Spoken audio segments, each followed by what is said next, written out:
Welcome to the Rugby Obsession Deep Dive. Imagine finally being invited to the most exclusive, high-stakes boardroom in global sports. You've been fighting for a seat at this table for decades. Right. But the moment you sit down, you're told you have to pay for the venue, fly 10 hours to attend your own presentation, and, well, give up your chair whenever the legacy board members want to stretch their legs. Yeah, that is rough. It is. So before we unpack today's incredible rugby drama, make sure to subscribe to the Rugby Obsession YouTube channel and newsletter from the link in the description. We're digging into a fascinating Planet Rugby article today about the nation's championship scheduling. We are, yeah. And our mission for this deep dive is to figure out why Japan's head coach, Eddie Jones, is firing some major shots at World Rugby in Ireland. Right. Plus, we'll get into why the Springboks boss, Rassie Erasmus, is actually backing him up. It's a really positive, passionate look at the fire these international coaches bring to the game. Well, just real quick, before we get too deep, I should clarify that we are completely impartial here. We're just looking at this Planet Rugby article. Exactly. Yeah, so it touches on some pretty intense rugby politics and claims of unfair power dynamics. We're simply conveying the viewpoints presented in the article, not endorsing any side. We just want to explore the logistics of international rugby. For sure, for sure. So let's get into the scheduling drama, right? Japan's Brave Blossoms are actually participating in the new nations championship. Which is huge for them. It is. But they were invited alongside Fiji to round out a 6-team Southern group, which is kind of funny because Japan is definitely in the Northern Hemisphere. Yeah, geographically, it's a bit of a stretch. A huge stretch.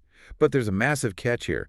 Japan has to play a quote-unquote home game against Ireland this July. But the game has been moved to Newcastle. Newcastle in England. No, Newcastle in New South Wales, Australia. Yeah. Okay, let's unpack this.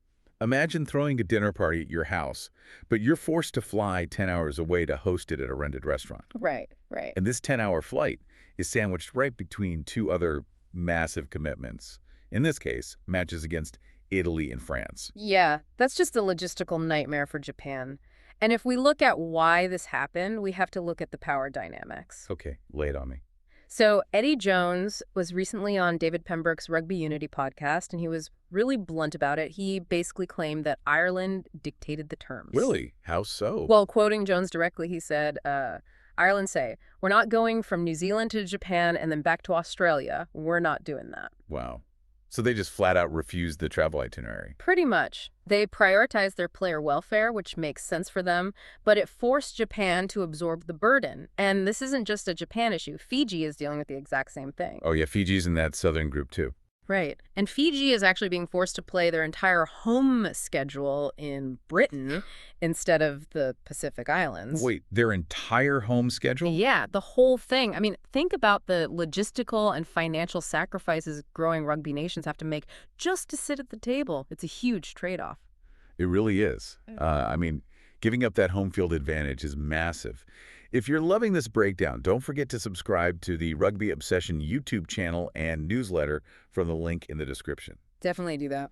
Yeah, and we want to hear from you. Drop a comment and let us know. Do you think this kind of scheduling is a fair trade-off for emerging nations to play top-tier teams? Let us know what you think. It's a tough debate, for sure. Now, here's where it gets really interesting.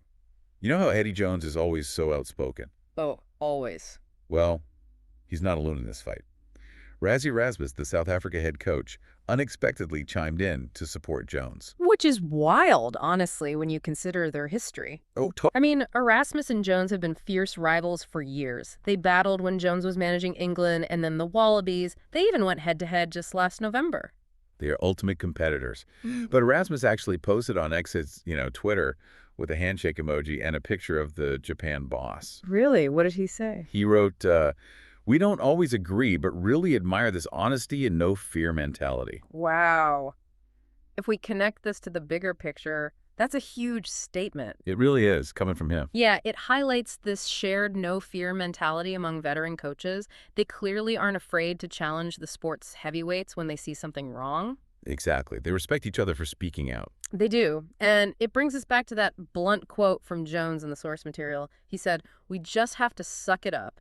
And that's what happens when you're not a major political power at the table." Just a brutal reality check for the Tier 2 nations. It is, and it leaves you with a really deep question to mull over. If teams like Japan and Fiji are required to give up their local crowds and true home field advantage just to participate in premier competitions, how will that impact the long-term growth and popularity of rugby in their actual home countries? That is the big question. Yeah. It's tough to grow the game locally when your heroes are always playing on another continent. Make sure you subscribe to the Rugby Obsession YouTube channel and newsletter from link in the description to keep these positive rugby conversations going. Thank you for listening to the Rugby Obsession Deep Dive, and we'll look forward to you listening to our next episode.